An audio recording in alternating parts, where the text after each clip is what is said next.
La scuola di costruzione con la pietra a secco è un progetto che Tuscan Environment Foundation è stato molto lieto di finanziare, perché rispecchia quelli che sono i criteri di protezione e tutela sia del territorio sia della tradizione, mettendo insieme la comunità e il saper fare. I muretti a secco sono un'opera d'arte. Ci mostrano come sia possibile vivere uomo e natura in modo collaborativo, utilizzando l'intelletto, le mani e i materiali naturali che si trovano nell'ambiente, per costruire delle opere che sono non soltanto necessarie ed utili, ma anche belle e che diventano spazi di vita che poi vengono colonizzati dalle piante e dai piccoli animali. Perché sono importanti le murature in pietra a secco? Intanto ce lo dimostrano il fatto che ci sono sempre state in tutte le epoche storiche e in tutto il mondo, quindi già questo ci dovrebbe allertare sul fatto che sono opere importanti. Intanto nascono soprattutto in ambiente collinare e montano, per poter rendere coltivabile dei territori che altrimenti per la pendenza dei versanti non lo sarebbero. E poi hanno questa capacità di rappresentare un vero e proprio sistema di regimazione delle acque che salvaguarderebbe anche i territori a valle, perché il muro a secco è un dreno che fa sì che le acque che da monte scendono a valle lo facciano in maniera più lenta, i suoli non vengano erosi e quindi anche quello che è il meccanismo legato a intensi fenomeni piovosi che hanno azioni dilavanti e distruttive a valle.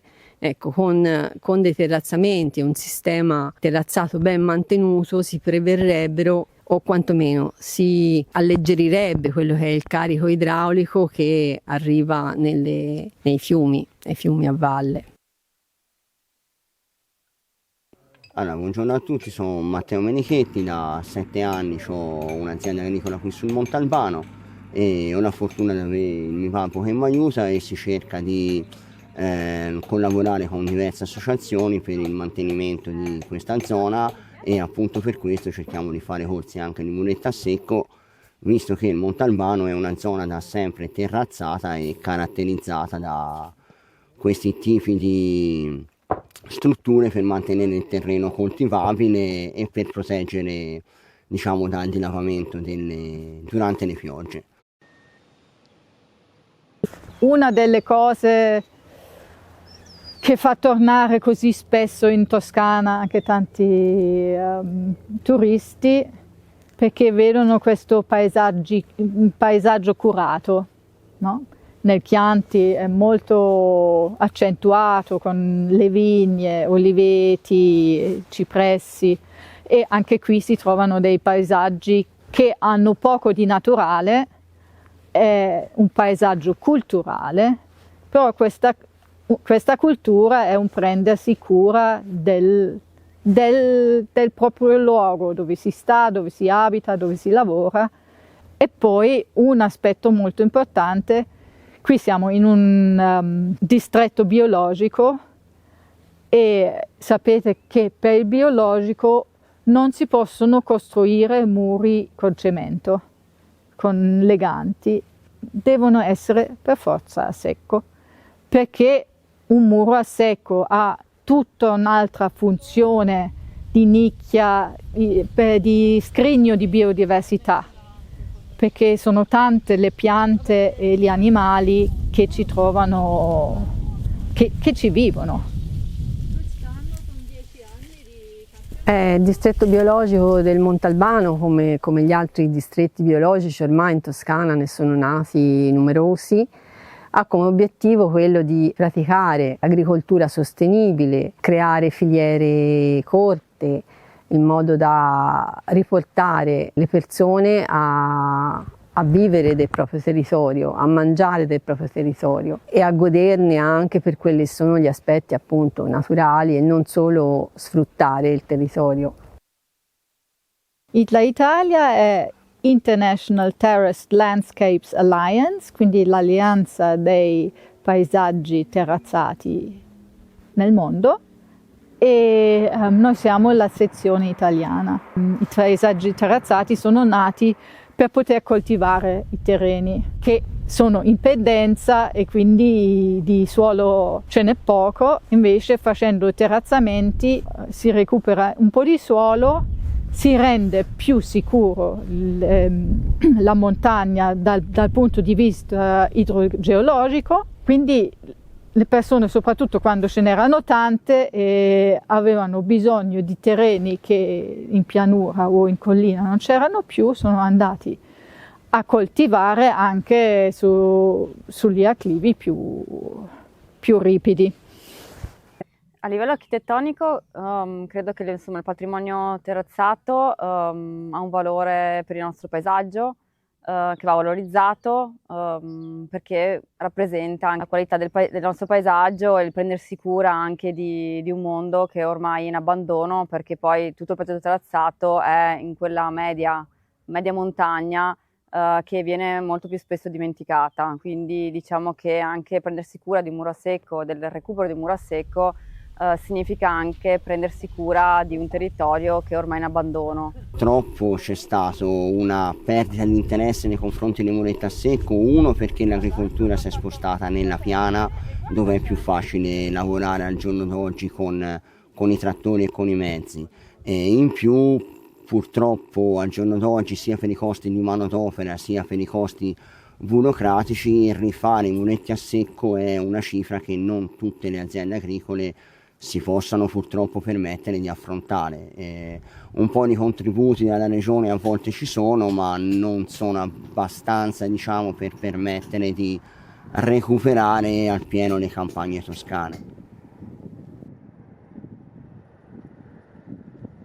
Noi di Itlea Italia siamo fortemente convinti che sia importantissimo puntare sulla formazione che è necessaria per avvicinare le persone che si possono dedicare alla riscoperta della tecnica costruttiva con la pietra a secco, perché è una tecnica assolutamente funzionale, in alcuni casi la migliore possibile, soprattutto per la gestione dell'acqua. Questa è la cosa che devo pensare prima. Allora, mi guardo intorno, le possibilità sono due. Lì c'è uno spazio un po' stretto.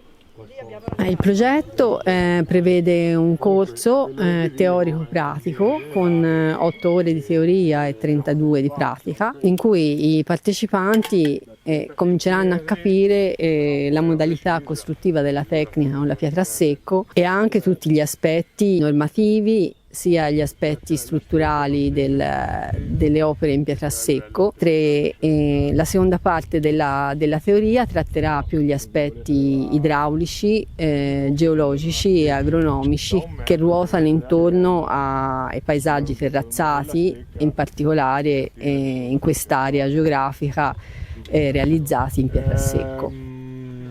Questo è uno scapezzatore, giondino, lo chiamano un monte di modi. Questo è di ferro. Ma le trovi anche in ferramenta questi qui? Perché? No, alcune cose no. Ah, ecco. Lo scarpello Questo normale sì. Questo, infatti mi sembrava. Questo è difficile, bisogna Questo è francese, l'ho preso da un sito spagnolo. Perfetto, ma su internet li trovi. Sì, questi sono... In negozio no, ma...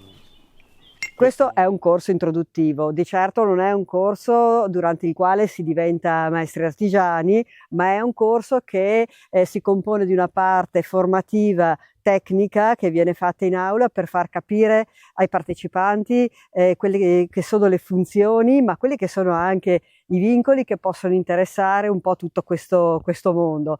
E poi questa parte pratica fondamentale nella quale le persone proprio mettono mano sulla pietra e mettendo mano sulla pietra si comincia a capire le varie sfaccettature di questa importante tecnica costruttiva. Non è una semplice sovrapposizione di pietre, ma c'è una tecnica molto, molto precisa che richiede abilità e anche una buona esperienza. Quindi è un inizio e dopo questo inizio uno, mettendo in pratica e facendo le cose man mano poi si cresce e quindi si spera che si possano formare in questo modo dei nuovi tecnici artigiani che possano portare avanti questa importante opera dal punto di vista, diciamo, della gestione proprio del territorio. Funziona più o meno così.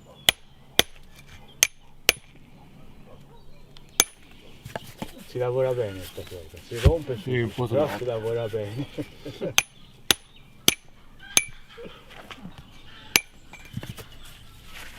E qui vi fate la faccia, diciamo, quindi c'ho la profondità, l'inclinazione verso il dietro e vi fate una faccia che può essere adatta a costruire la mia complenarità. Il mio contributo per questo corso è stato quello di approfondire le tecniche costruttive della pietrasecco, perché in realtà è un mondo e ogni componente, ogni parte del muro ha una costruzione a sé, una tecnica a sé, dalla lavorazione delle pietre alla sistemazione del cantiere, alle fondazioni che devono essere di un certo tipo, l'inclinazione, insomma il muro ha veramente una complessità. Quindi abbiamo fatto una lezione tecnica di un paio di ore sulle tecniche, ma anche sulla storia del paesaggio terrazzato, non solo a livello nazionale, ma anche internazionale. E poi abbiamo fatto della sicurezza in cantiere, perché va bene, è sempre un cantiere di formazione, però rimangono alcuni rischi che possiamo evitare durante la lavorazione delle pietre. Metto la pietra, allora decidi. 50 cm da qui 55 cm, metti una pietra un po' più pulito e poi la terra si mette. Ma anche sotto? Anche qui? No. Ah, qui sì. Sì, devi scoprire, cioè fra questa e questa 45-50 che ci va il drenaggio. uno si tiene un metro in tasca e sa che da qui a qui, da qui a qui deve essere pulito e eventualmente anche inclinato, sicché se magari uno vede un gobbino, piglia un mazzolo, uno scarpello e cerca, lavorando, mi ha detto Gerry, di dargli l'inclinazione verso monte. Quello che sarà il nostro follow-up è quello di cercare di far riconoscere quantomeno alla regione toscana l'istanza del costruttore con la pietra a secco. Questa è una professione vera e propria che potrebbe aprire sbocchi lavorativi alle persone che sono interessati comunque a tenere viva la tradizione della costruzione con la pietra a secco, che è un lavoro che potrebbe avere sbocchi veramente importanti in molte parti della Toscana e non solo.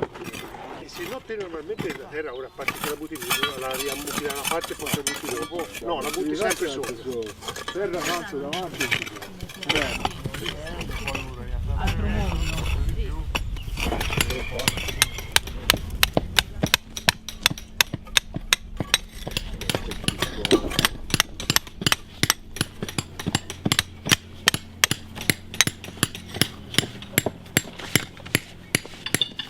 Sono appassionata alla pietra a secco quando ho capito il valore e l'importanza dei terrazzamenti e appunto dei muri della pietra a secco a livello di sostenibilità, non solo ambientale per la flora e la fauna che crescono all'interno poi di questi muri, quindi la biodiversità, ma anche al valore di protezione dei versanti grazie alla capacità del muro a secco di drenare l'acqua e quindi rallentarne il suo flusso, evitare l'erosione dei pendii e del suolo.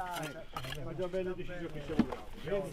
No, perché poi ho visto e questo è molto bello. Così. Sono due, hai visto? Di una ne ha fatte due. Questo è molto bello, oh, sì. Bellissimo. Che fai? Medita TV ora? Non si passa. Io ritiro la terra ancora, ci pesticcio un po'. Ora gli si muove anche l'altra e che si fa? Non ci leva. Si è mossa. Cosa si stava a fare senza le palla? Esatto. Un po' di sudare. No, ragazzi. No, si vuole fare eccezioni, no? Si deve farle a modo, se no... Questo corso è un'importante occasione ed è bellissimo vedere che ci siano persone di diversa estrazione professionale, appassionati ma anche giardinieri o persone che pensano di poterne fare anche una professione.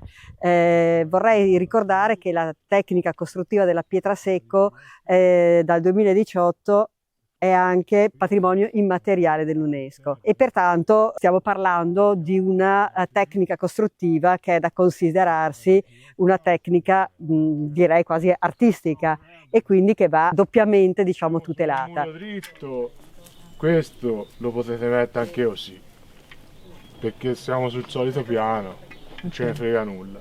Però se siamo su una curva e lo mettete così e vi viene un segmento un po', questo mezz'angolo viene un po' storto, vi viene un po' svirgolato. Quindi per abitudine io vi consiglio di mettere sempre in verticale, in questo senso qui. A parte di là che si è fatto l'angolo inclinato, però prendere l'abitudine di metterlo in verticale. È stato bello conoscere tutte queste belle persone, cimentarmi in questa costruzione, in questa opera d'arte che è per me completamente nuova, non sono assolutamente esperta e la cosa che mi è piaciuta tantissimo, che mi piace tantissimo è che dal niente vedere praticamente costruire, venire su il muro, quindi è un'artigianalità che sale, che cresce, che costruisce un qualcosa che è veramente molto bello, oltre che molto utile. Qui c'è il peso e questo è bloccato e avanti non ci viene. E siamo qui perché abbiamo preso un podere da dover rimettere a posto e abbiamo tantissimi muretti crollati e ci interessava imparare la tecnica per ricostruire i muretti. Sono stato molto soddisfatto di questo corso perché mi ha confermato che queste tecniche antiche sono molto valide e le integriamo molto facilmente nel territorio in cui viviamo. Abbiamo appreso tantissime cose importanti che non credevamo fossero così difficili anche da fare muretti. Sembrava una cosa molto più semplice, metti 3 pietre una sull'altra. E invece no, invece è stato, c'è una tecnica, c'è uno studio, c'è i punti d'appoggio, c'è tanto da dover imparare. Questa è più bassa? Io consiglio di fare un corso perché c'è tanta cosa da imparare, dalla fondazione fino al coronamento, inclinazioni, scegliere la pietra giusta. Niente, io sono molto contento. 45. Quindi andrebbe qui per pensare. Adesso leviamo in 2, ci proviamo? I'm interested to learn how this is done because I feel that it's a lost profession and people need to learn how to do this to bring back the cultural landscape, to work with their hands again and to make the landscape beautiful again.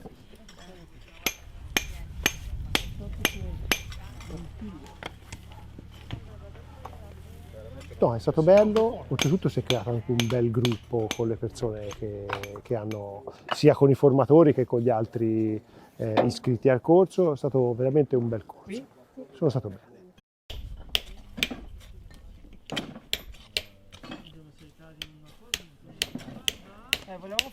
So I'm very happy to be here and to learn this profession and have my hands in the dirt and carrying heavy stones.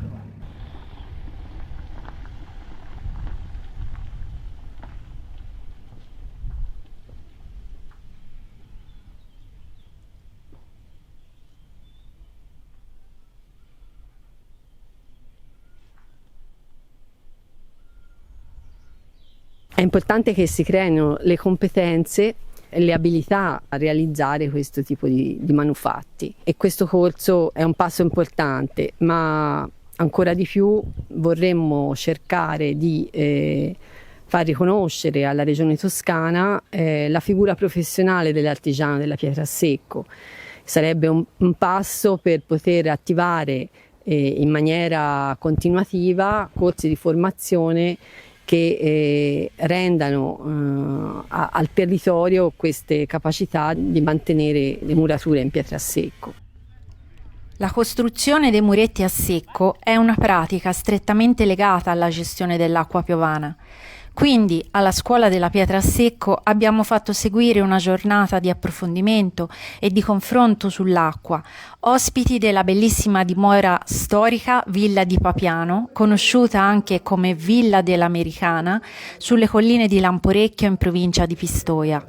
Oltre 50 partecipanti, tra cui le istituzioni locali di 3 comuni, l'Università di Firenze, il presidente del consorzio di bonifica Basso Valdarno, la Regione Toscana e l'Ordine Agronomi e Forestali di Pistoia, oltre a imprenditori agricoli, associazioni e stampa locale, hanno dato vita ad una vivace tavola rotonda per discutere le problematiche e le possibili soluzioni, considerando le competenze, i regolamenti e le sfide climatiche che ci aspettano. I muretti a secco sono parte della nostra tradizione, vengono da lontano, ma è veramente emozionante pensare, vedere tutte queste persone che hanno la voglia di imparare questa arte antica e che con fatica e con tanta pazienza ascoltano quelle che sono le tecniche che vengono tramandate dalla storia per costruire qualcosa che vuole durare nel tempo e che rappresenta la cura del nostro territorio.